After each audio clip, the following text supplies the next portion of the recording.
morning, Ghana. Good morning, lovely listeners of GhanaTalks Radio. It's yet another beautiful, brand new day, and you are welcome to the GhanaTalks Breakfast Show. And here is our news headline review.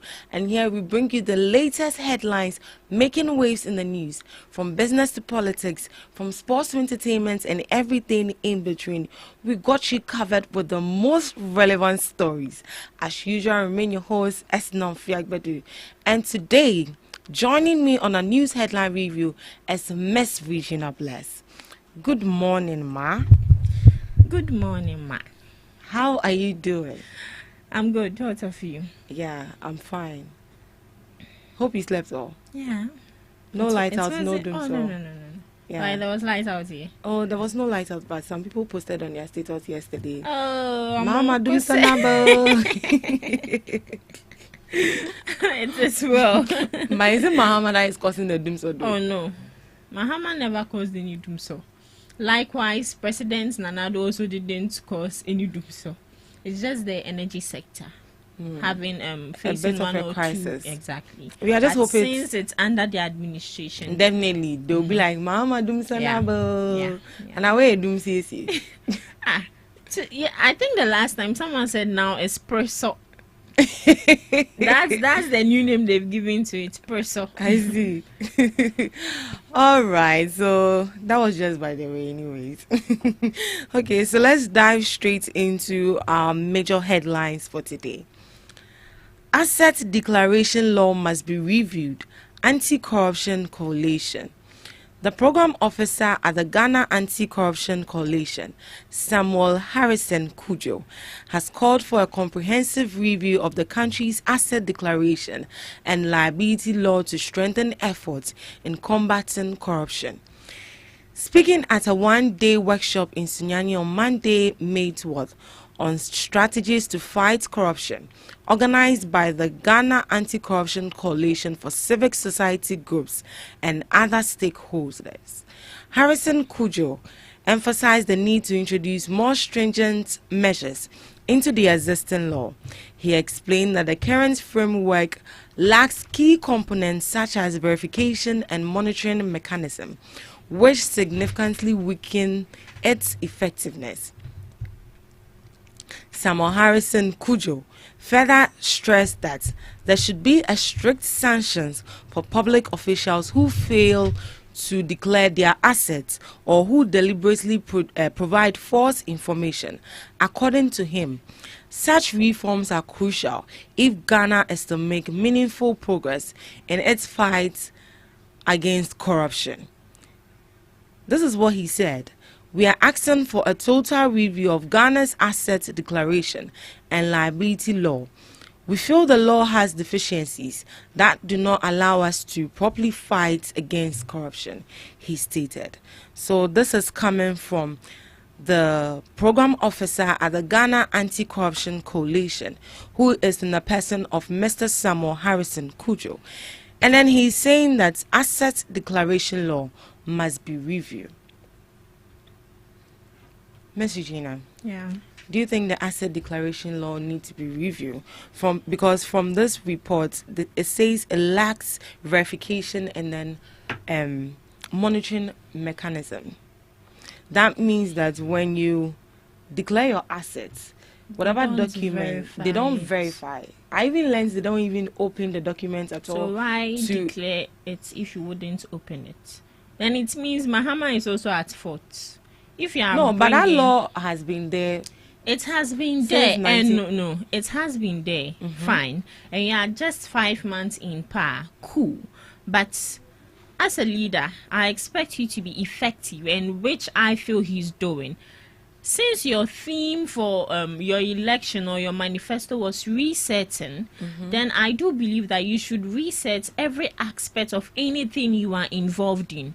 So all this while, I thought they make sure once they verify. If you bring the document, it's not even open. Why? They say they seal it. They don't even open it. So as part of your asset declaration, so let's say for instance, someone might also be like, okay, I want to have so and so maybe in the future, and then I put it in my asset declaration. And in the mind of the person, that person knows that, okay, maybe at the end of my office, there's that probability I might get that resource to be able to buy maybe the 27 houses that I want to buy. And I've said it in I've indicated it in my assets. And here lies the case that Attorney General doesn't even get the chance to even monitor or even verify if indeed maybe you have those 27 houses. You get it? So in a way, people can actually lie about it, because here lies the case. People are not, the Attorney General is not even going to, review or go through it, check it. Sorry, so it's not the Attorney General, the Auditor General. Hey, yeah. So the Auditor General, so that is it. Sorry. But why should?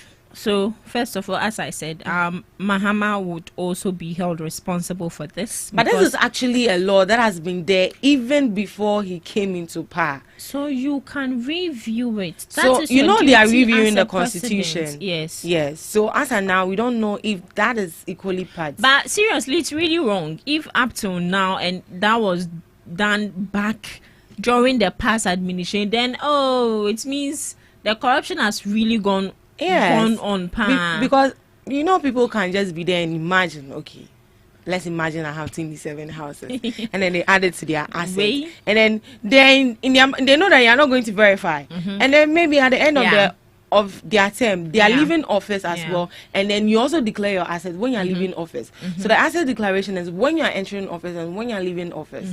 So it comes in a way that when you're coming to office, we want to know, what do you have in possession? How many people are you owing? How many properties do you have? And right now you are living in office. We also like to know, how many properties have you been able to acquire? If really you use genuine means, if really those properties that you stated in there, if you were able to, acquire those properties with your salary whilst in office. Then it means they should scrap it. If they don't see any need of it, they should take it off. No, but don't you think it's quite important for you to declare your assets? It is important, but it becomes so we know useless. If they are not stealing from us. You don't know what you are saying. It is important, but it becomes useless the moment we knew now that it is not even reviewed. They don't even open it. As an Auditor General, what is your work? You are supposed to make sure that all these things are seen to. So what are you doing? Well, I don't think it's the responsibility of the Auditor General. Then whose responsibility is it? When Mahama declared his assets, it's actually a to law. The Auditor General. No, don't tell me what you don't know. No, it's actually in the Constitution. Yes, it is in the Constitution that declare your assets. Yeah. But you don't. So when you go to the bank that you want to check your balance, do you just check your balance, or do you just open the account and just leave it bare like that without going through it? No. You need to go through it. You need to ask certain questions. I remember my bank account, I deposited the money, and when they deposited the money, that was not the exact money which came. So does it mean that I should just leave it there like that? I wouldn't go through, I wouldn't ask questions. I called and made sure that they did the right thing. So as the Auditor General, let me check. As the Auditor General, so declaration of assets and liability by public office holders. A person who holds a public office mentioned in Section 3 of this Act shall submit to the Auditor General a written declaration of all properties or assets owned by him and all liabilities owned by him, whether directly or indirectly. The declaration shall be made on the form provided in Schedules 2 to this Act. It shall be the responsibility of the officer required to make the declaration under this Act to obtain the forms from the office of the Auditor General.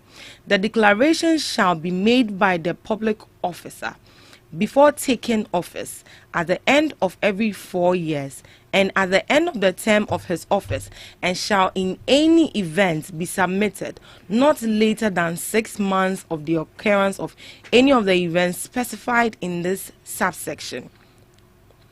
The Auditor General shall make a written declaration on the forms of his assets and liability to the President, subject to subsection 1 of this section.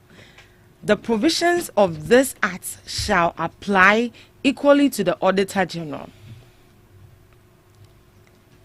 The public offices to which the acts apply are those specified in Schedule 1 to the Act.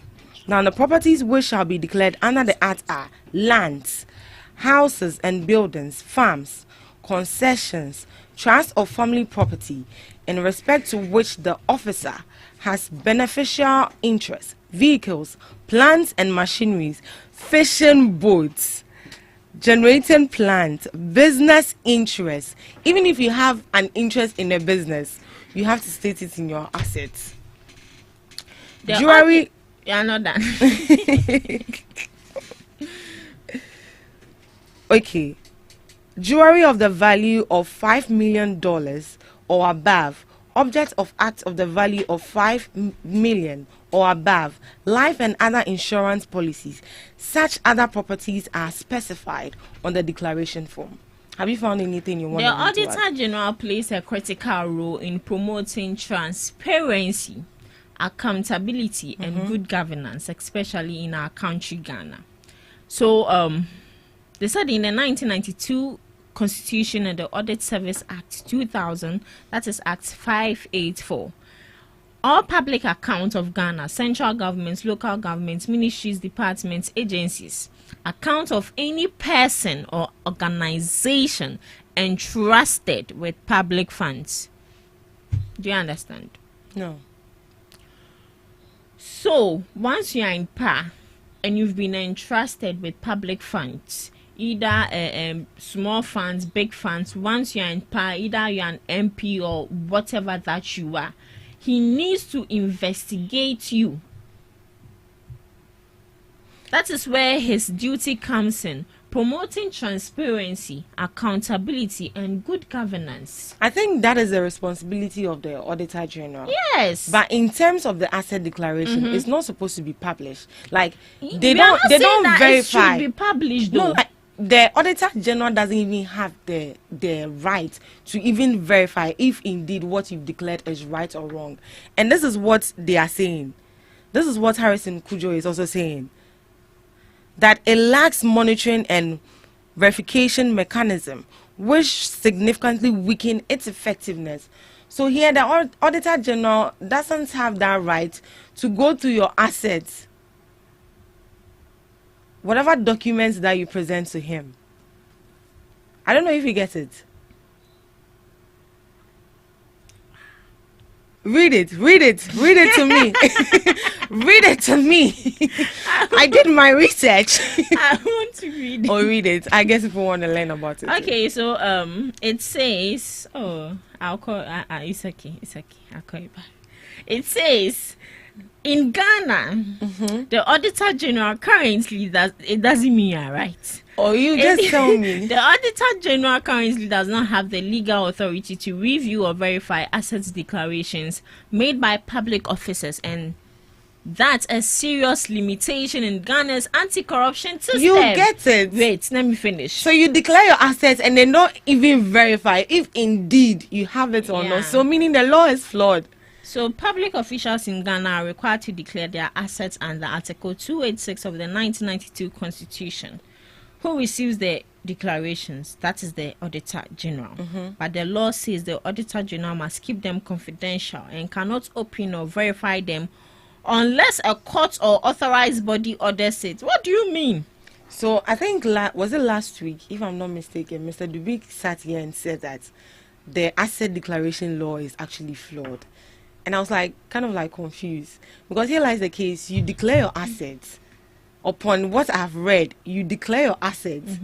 And then the Attorney General, as you sealed it and you brought it, that is he's how just going to put it there in the archives. It would only be opened when there's an issue and court orders that it should be opened. So right now it's right now it's stated in the Constitution that the Auditor General doesn't even have the right to even open it to verify or it doesn't make sense if it's true or not. If they want to if they want to give that right to the Auditor General to go through your assets and then whatever you filled in the form, meaning they have to go back to the Constitution and amend it again. Wait, yes, that is why I think I saw somewhere that the 1992 Constitution is being reviewed. They need to review it, because if I have the right to take something, why don't I have the right to make sure I go through it? Then it means that that position should be taken away from me, or that part should be taken away from me. So you get it. So people, the appointees could equally also falsify a lot of things and even submit an empty envelope. Oh, please. Because the Auditor General wouldn't. So this is what our President Mahama is disturbing. Sorry, he's disturbing them that they should declare declare by open and see.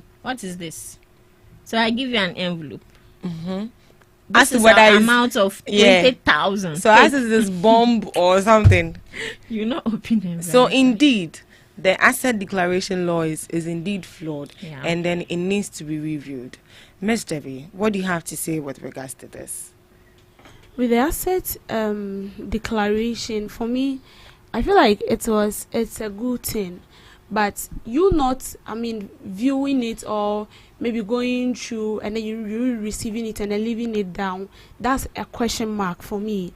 But then I feel like it is good. I don't understand the reason why I have to declare my asset and then make the public known of what I have, so that in case of incasity, I will be held responsible. It's not in the sense that, sorry to cut you here, it's not in the sense that you are making the public known. Not as if I'm making the public known of what I have, but then I'm declaring this, so that this, you see, declaring asset doesn't mean at that very moment you will be held accountable or something. It's for future references. So those who are in the government, previous administration, I think one way or the other, they also declare their assets. Yeah, but did. It wasn't known. When a different government comes into power and then they realize that maybe the previous administration is associated with something they feel like is very bad, that is where they'll refer back to the asset declaration. This is what you said you have. How come you have this?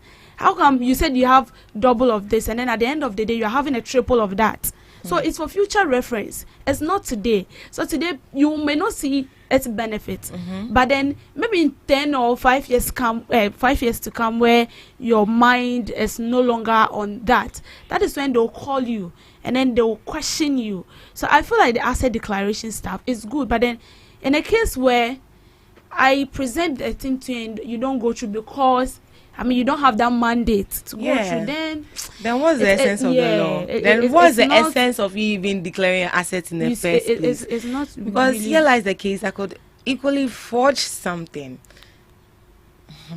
So indeed, the law is flawed. It needs to be reviewed. All right, moving on. Reduce land registration to 30 days. Decentralized process. Lands Minister to board.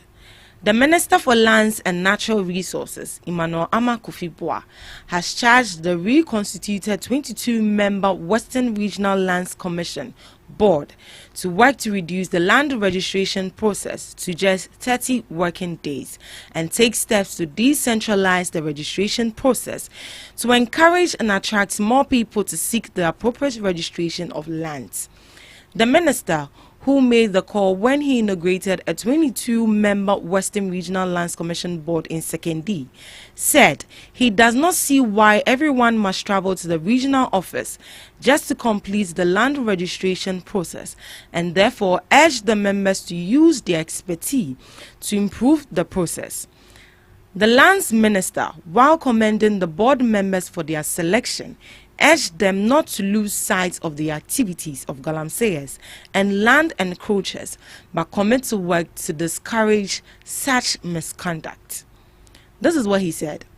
Reduce land registration turnout time to 30 working days. Lower the cost of land services by making them accessible at the district level.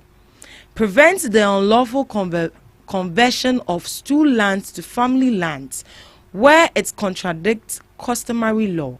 Combat encroachment on public lands, including open spaces, nature reserves, wetlands, and coastal areas.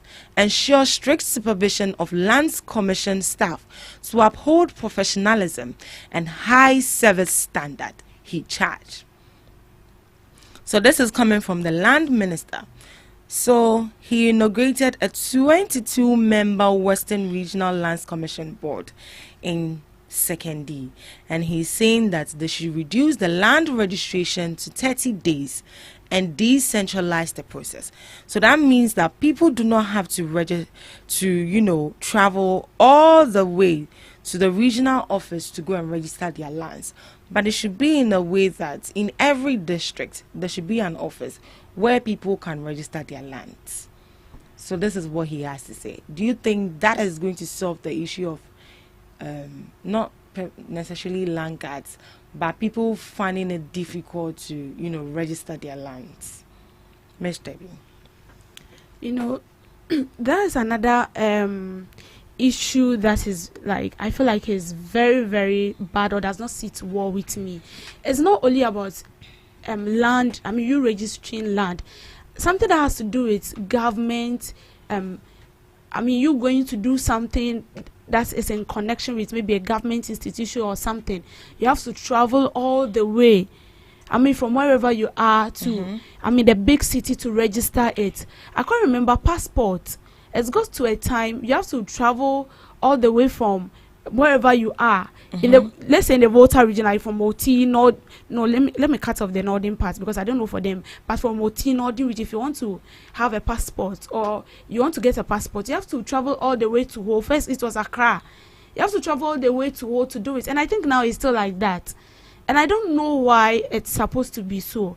I feel like every region should have an office, whether it's maybe in the assembly. Yes, there should be an office where you can just walk in and then you register rather than you going all the way. Even admission, if you find yourself in a village and then you've gotten admission, I know you have to go to the school to register some stuffs, but something you have you just be going up and down like that, and it has to do with money as well.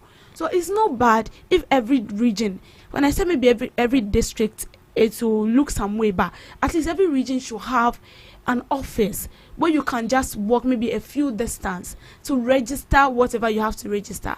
And it shouldn't be you traveling all the way 15 hours, 10 hours. And sometimes you come, you don't even have a place to sleep. And then you just have to perch somewhere just because you want to register this. So with that, they have to do something about it. But this is not going to solve land guard issue.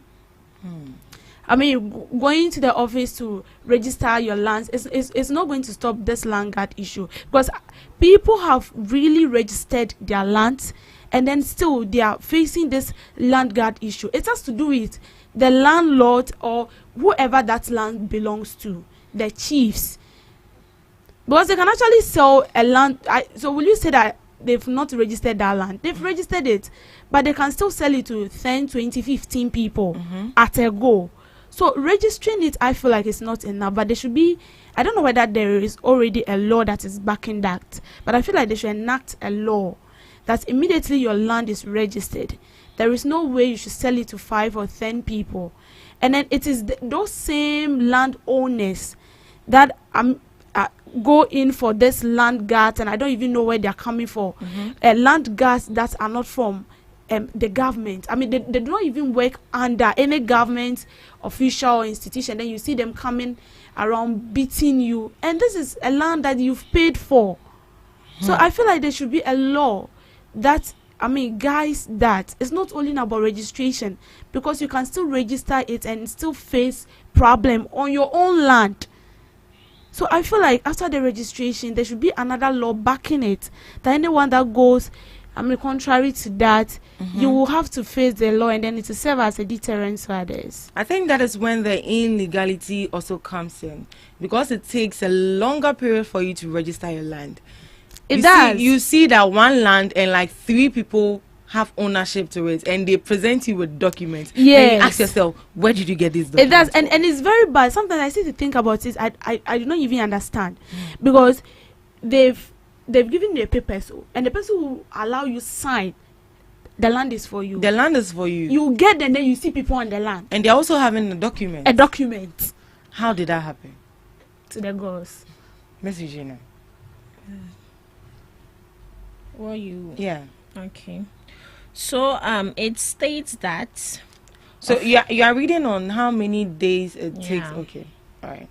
That a land officially through the Land Commission can take several months to over a year, depending on the type of registration, location, and efficiency of the office you are dealing with. Just to register a land. Yes. Yeah. Months. Yeah. Okay. So they've given a typical timeline as of recent practice. We have the title registration. Its estimated time is 6 to 12 months or more. 6 to 12 months or more. And they also call something deed registration. That is 3 to 6 months. Search at Land Commission, 2 to 4 weeks, sometimes longer. Survey and site plan approval. They have 2 to 4 weeks and can even delay. And also stamp duty payment, 1 to 2 weeks. So they say in practice, the whole process can easily exceed a year, especially if there are land disputes, missing documents, overlapping claims, or bureaucratic delays. But why should it take me like a year? Or maybe like why it takes so long? Manual paperwork and poor digitization. Coordination challenges between departments, that is the survey, town and country planning, and also the land title registry. Backlogs at regional land commission offices, and lastly human interference, including bribe requests or informal middlemen known as goro boys or land guards. Hey, so this is in a way encouraging land guards. Yeah. Because if it's going to take me like multiple days and then multiple months to get my land, land guard or goro boys, then to have it faster, and these people can equally not be trusted. Because you go on a land, you buy a land, and then 3 owners, and they all have documents. All of them. It is well, though. They have documents. And you find it difficult to verify which one is authentic, which one is more credible, which is very worrying. So what do you think they can do to make sure that within 30 days, people actually have their lands being registered? Because here lies the case, is it hasn't been decentralized, as the minister said.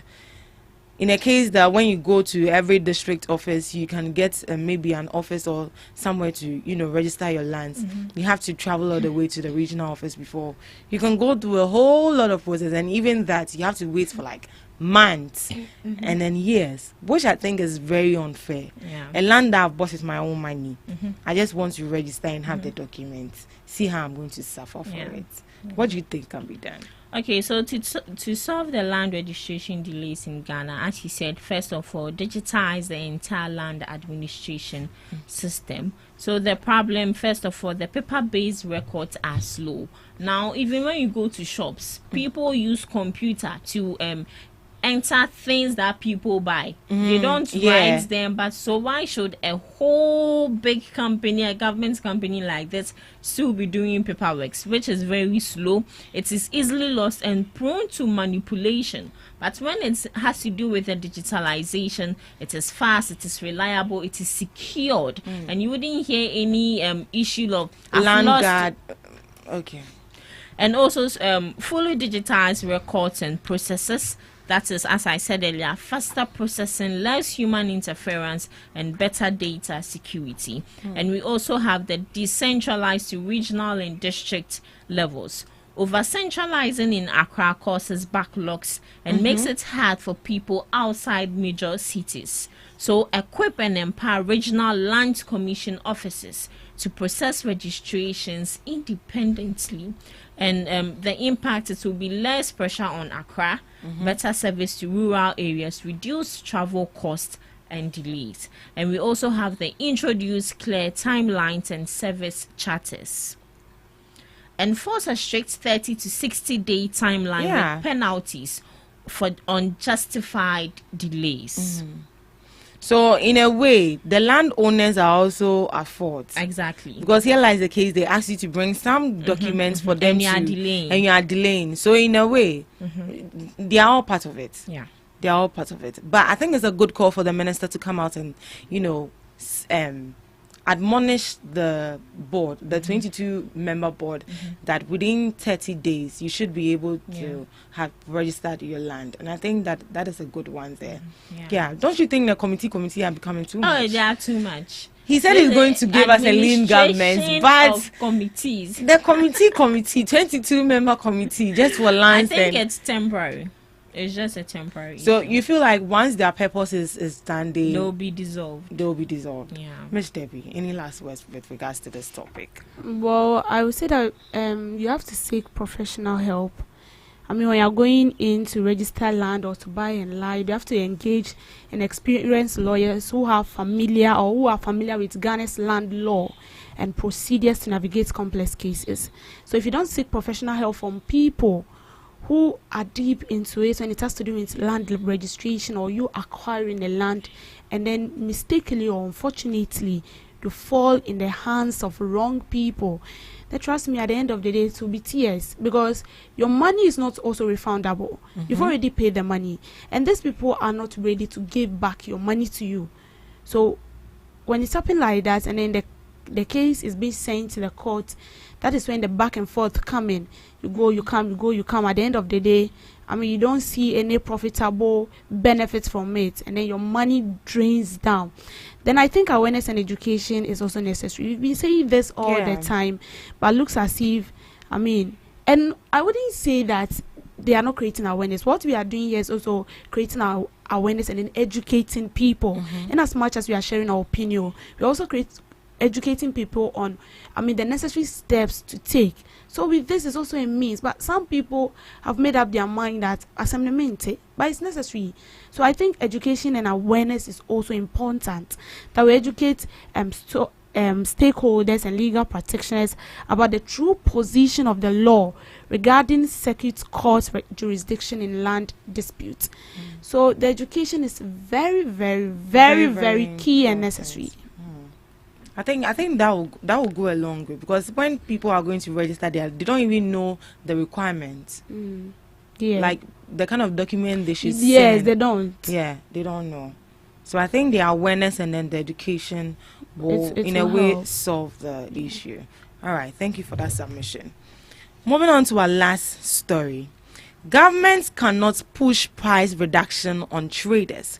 Trade Minister for Trade, Industry and Agribusiness, Elizabeth Ofosu-Adjare, says the government cannot push traders to reduce prices despite the recent appreciation of the cedi, but insists there is room for fairness.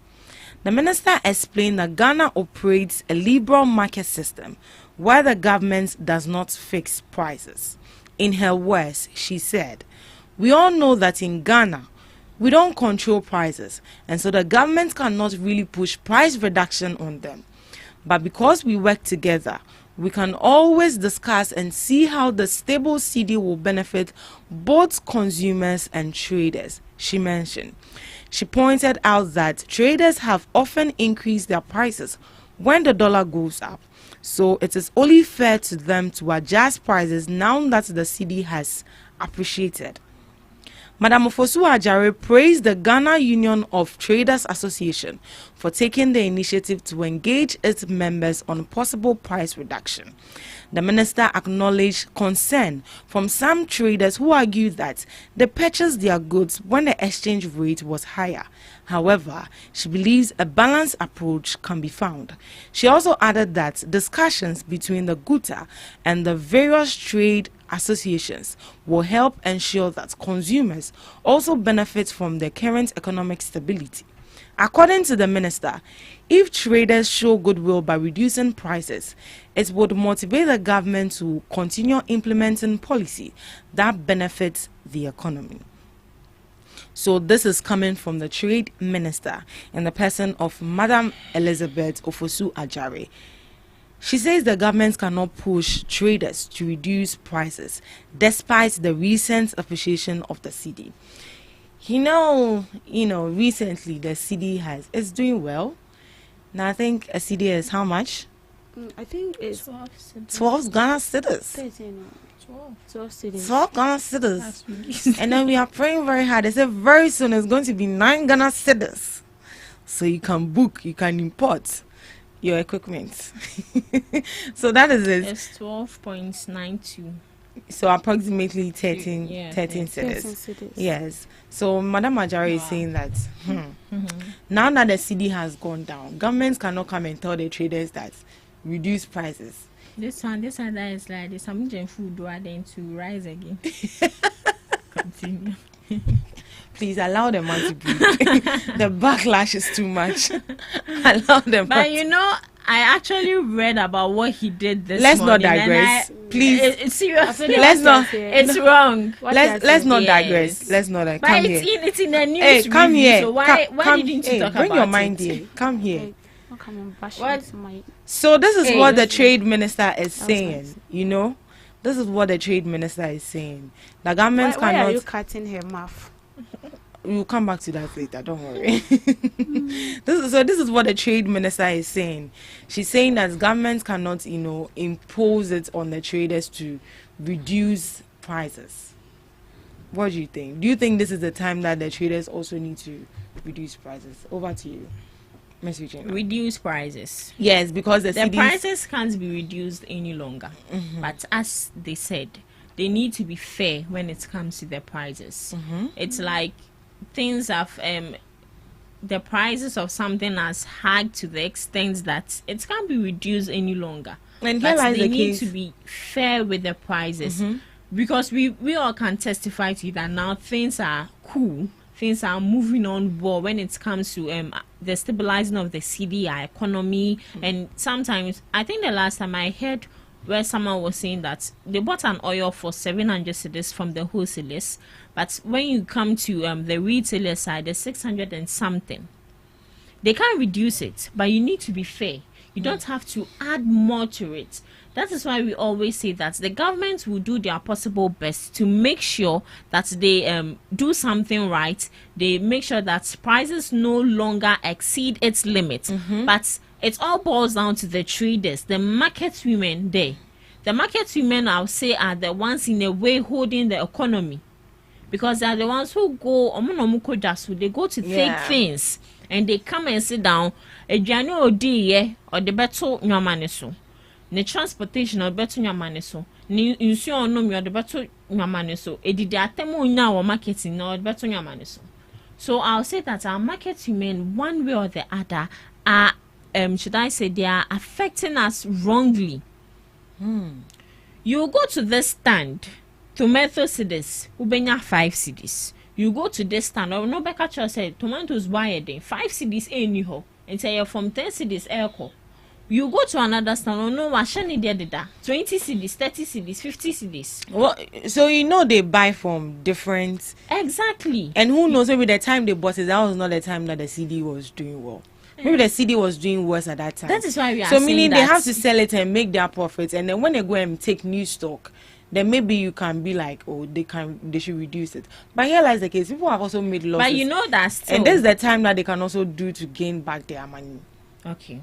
I wouldn't dispute that fact. When you go to a manufacturing company, it gives you factory price. How they buy it there is way less and way cheaper. Now, let's ask this question. These people, even though they go to different wholesalers to buy these things, it's still cheaper. It's still very cheap. So why then come? The issue is greed. Obi the one cedi better ne so. Someone will be like, no, I want to add way more than 1 cedi to get more than. When you buy something for 200 cedis, when you go to the market as a trader, you go to a wholesale place to buy something for 200 cedis. It's fair enough to add either 50 cedis or 100 cedis. It is fair enough. But people will go as far as adding 150, 200 cedis to it, which is wrong. It's your money, fine, but it's wrong. So these people are I'll say they are contributing factors to things going goods or prices going on high or prices on the surge. They are factors. So with what Elizabeth is saying, I do agree with her. The government will do what they are supposed to do, but they can't regulate prices. It is one or two companies that regulate prices sometimes on their goods. I quite remember when yogurt first came, they wrote 1 cedi 20 pesos, and it was on the sachet 1 cedi 20 pesos. So you can't pay more than that 1 cedi 20 pesos. But don't you think it's too early for the government to be saying when did the CD started appreciating? Even if it's yesterday, it has still. Oh, but I don't feel like it has gone down. I feel like they should relax. They should give the traders some time. They should make back their money they've lost, because some people will still have old stocks. Exactly. They bought it when the CD was doing worse. So why don't they allow them to? Okay, sometimes there's something called clear to sell. You decrease your price. That is you making a loss. Then let it be there. I best say now what we Miss Devi. Although the CD, you are not good. Although the CD we see now, it's kind of, improving, doing well, and it's a very good one. But affecting price now will be kind of difficult a bit, because though the CD is improving, it wouldn't that much affect prices unless maybe they are now going in for the goods, but goods that have already been imported into the country with a fixed price on it, I'm not sure it's going to reduce. And I think that the government cannot tell the traders to reduce the price, but at least they can talk to them. Or they can negotiate with them, so that at least it will be a bit favorable to the customers or the consumers. Because see, you can buy a tin of milk from someone at 5 cedis, and then the next shop closer to the person is selling a tin of milk at 8 cedis. The same tin of milk, someone is selling it 5 cedis, and then the next person is selling it 8 cedis. But they bought the pack from the same place. So how come? So although the CD is doing well, but it will affect the prices, but not now. But not now. Yeah, because as it stands now, we cannot even tell whether it will be stable like this for so long. So not now. Not now. Although the CD is doing well, but not now. Give the traders some breathing space. I agree with that though. I'm not saying it because my mom is a trader, but I agree. All right, thank you so much for joining us on our news headline review. Up next, we have Debbie's Grill.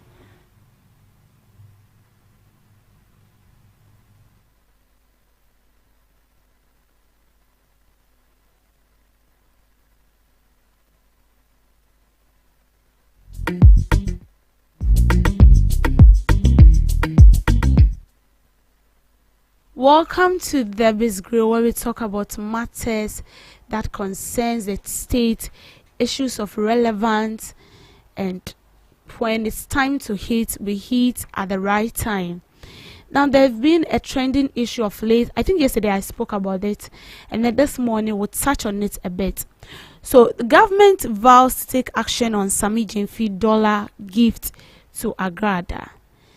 Amidst public outcry following a viral video showing the acting chief executive officer of the Ghana Gold Board, Sammy Gyamfi, gifting dollar note to Nana Agrada, the government has affirmed its commitment to addressing the concerns raised by, well-known people or respected government officials in the country. So Felix Kwachi Ofosu, the minister in charge of government communications, conveyed this assurance during an interview. His remarks followed a widespread criticism of the Gold Board chief executive officer's gesture, with many questioning its appropriateness against the backdrop of prevailing economic challenges. Now, whilst all these issues were circulating here and then, Sammy Gyamfi himself has come out to apologize that it was a kind gesture. He was just offering a help to a human being, or he was just offering, a help to the needy. Now, yesterday I said that giving out money is not bad. Offering help to someone is not bad at all. To give out money is not bad. But you see, every level, every step you get to in life, and the kind of things you do, this is not pride. I mean, now that you are living your normal life, I mean, low key, you do your things normally, it's bad. Like, it's good. People are watching you, I will say. But when you get to a certain stage or a certain level in life, with a position being endowed on you, you don't do certain things. Giving out money is not bad. I mean, dashing someone money is not bad. But you did that at the wrong timing. And this is dollars we are talking about here. This is not CD. This is not a CD. This is the dollars we are talking about. And a directive have already been passed. Don't also forget that you are an acting director for a very sensitive institution, the Ghana Gold Board for that matter. And gold has to deal with money, we know. And then you know as well how this country is. And then you know how the citizens of this country behaves. Even if that money you are giving out is from your own personal pocket or from your own toil, some Ghanaians and some people wouldn't understand it that way.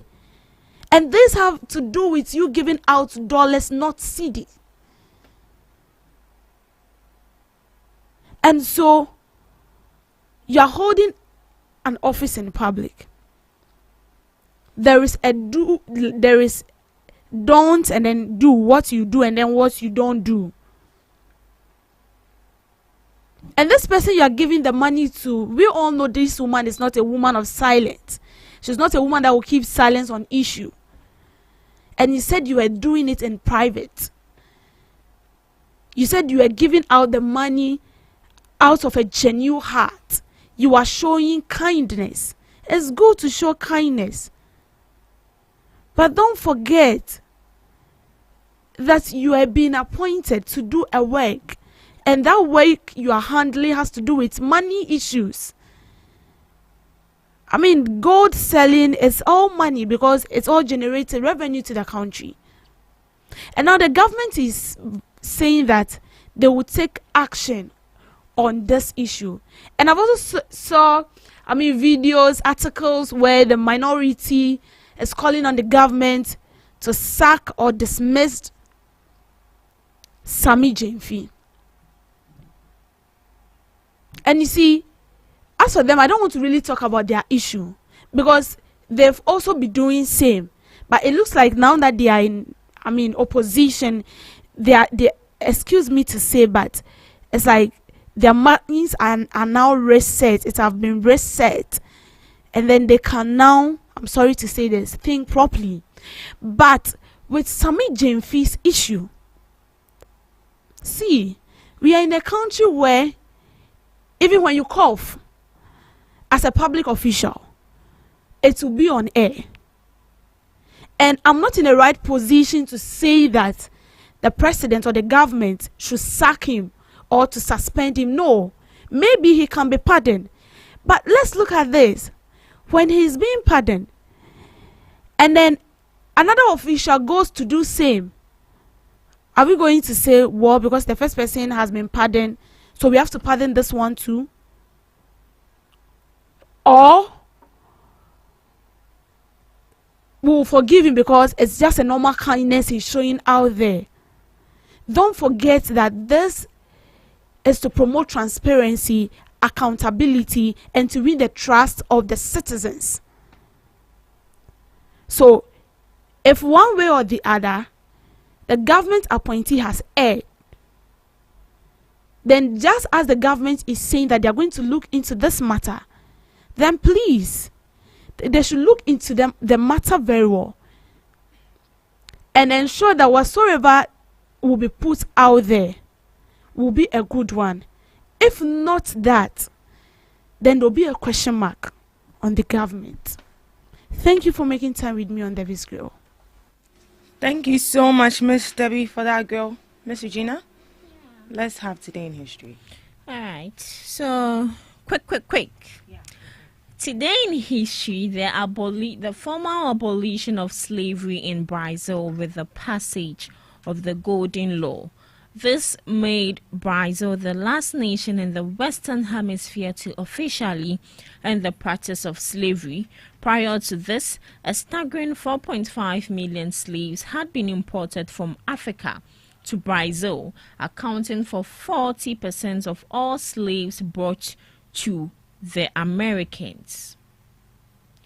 1991, Winnie Mandela, the former wife of Nelson Mandela, was convicted of kidnapping and being an accessory to assault, along with the two co-defendants, John Morgan and Falati. The charges stemmed from the abduction of 4 young black men, including 14-year-old Stompia, who was later found dead with stump wounds to the throat.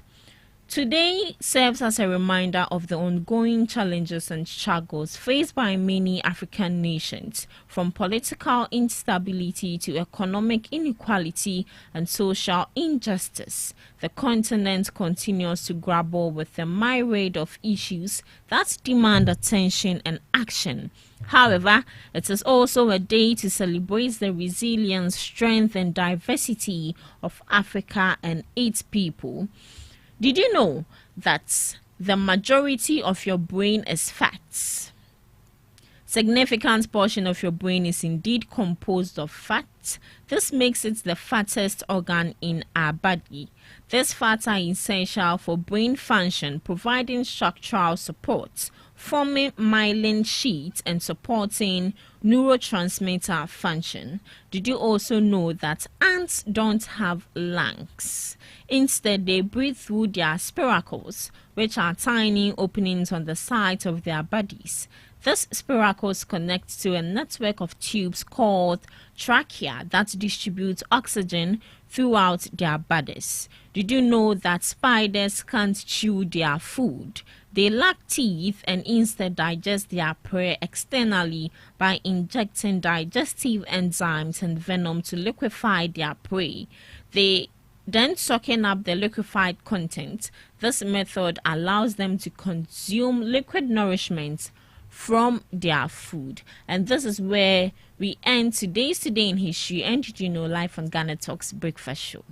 Thank you so much, Miss Regina Bless, for that fascinating fact. Our brain has lots of fat. Yeah, 60%. 60%. So why is our stomach fatty like that? That would be a question for the gods. And then spiders are not able to chew their food. Exactly. Because they don't have teeth. They do have, but you know spiders, where's the stomach?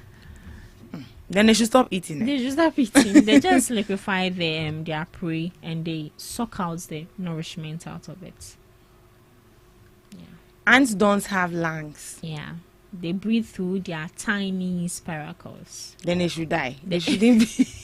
You are mean. All right. Thank you so much for joining us on the first segment of the GhanaTalks Breakfast Show. Right after this, we'll be going for the news. Please stick and stay with us.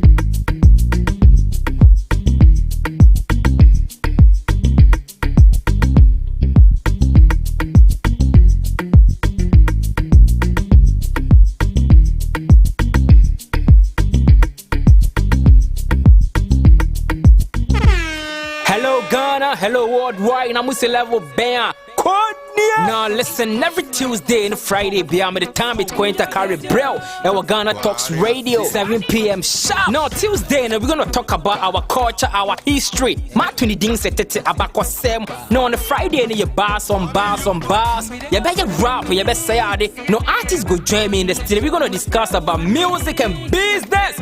Konya, or you singer, and now you rapper, you think say you get bars. You go spit fire. Now listen, make you join me with studios. Our Ghana Talks Radio, and you say then our day. Me say download the Ghana Talks Radio app, no, our Play Store, any App Store. No tune in, and say this what you say, baby live on Facebook, Kointakra, any Ghana Talks Radio page in this. So now listen, I bet you fire. 1 year, Konya, Wading, Jajai.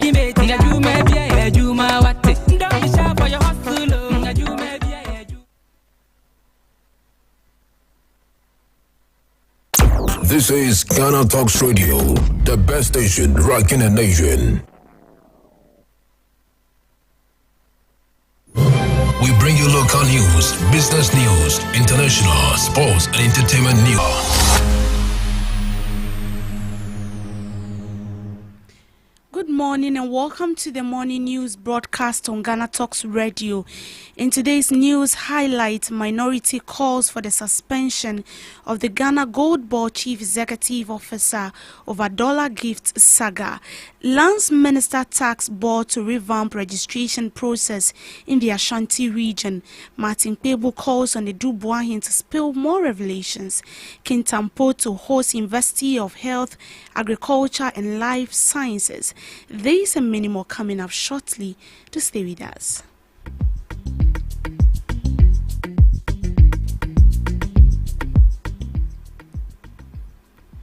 To begin with our first story, the minority in Parliament is demanding the immediate suspension and investigation of Sami Gyamfi, acting Chief Executive of the Ghana Gold Board.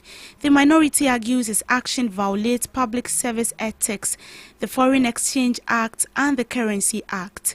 The minority cites violation of Code of Conduct, Foreign Exchange Act 723 and Currency Act 242, which could attract fines and prison sentence. The demands a full scale of investigation into the sources of the dollar bills featured in the video, was calling for the public apology from the president to Ghanaians. Ghanaians were subjected to a disturbing video showing Mr. Sami Gyamfi, the National Communication Officer of the ruling NDC, and the acting CEO of the Ghana Gold Board, casually doling out bundles of the United States dollar to a known controversial figure, Evangelist Patricia Odro, aka Nana Agrada. This display of financial recklessness is not only a betrayal of public trust, but a slap in the face of millions of Ghanaians currently grappling with the devastating effect of the cedi, inflation, and the unbearable cost of living. It is even more shameful that this act was committed by someone who has in the past championed populist rhetoric about economic discipline, cedi loyalty, and anti-corruption. Let us be clear, this is not an isolated moment of indiscretion. It is symptomatic of a broader culture of abuse, impunity, and moral decay in the hands of the NDC government. While businesses across the country are being suffocated by dollar shortages and an erratic exchange rate, a government official with access to state resources is seen splashing United States dollars. The cedi has shown signs of recovery, appreciating from 14.15 cedi to approximately 13.14 per dollar as at May 9, 2025. This incident undermines efforts to stabilize our economy. The casual distribution of foreign currency by a high-ranking official sends a message of indifference to the struggle of ordinary Ghanaians. And what has the government has to say? Absolutely nothing. So far, there's a definite silence. There has been silence from the presidency, no reprimand from the Minister of Finance, and no action from the office of the president or the National Security Secretariat. It appears the action of Mr. Semi Gyamfi has a quiet blessing of the regime that has long abandoned people's interests for personal gains. As a minority, we owe it to the people of Ghana. It is ridiculous to suggest that Mr. Semi Gyamfi did no wrong with the opulence and naked betrayal of public mandate. The president recently launched the Code of Conduct for appointees, which requires them to place the national interest above personal interest, eschew opulence, and be accountable for the use of public funds, among others. Semi Gyamfi has raped this requirement of him by the president. God has a way of testing the integrity and faith of men. The integrity and faith of the president, John Dramani Mahama, on or in his own rules, have been put to the test. It is a watershed moment for him to keep true to his words. Ladies and gentlemen, apart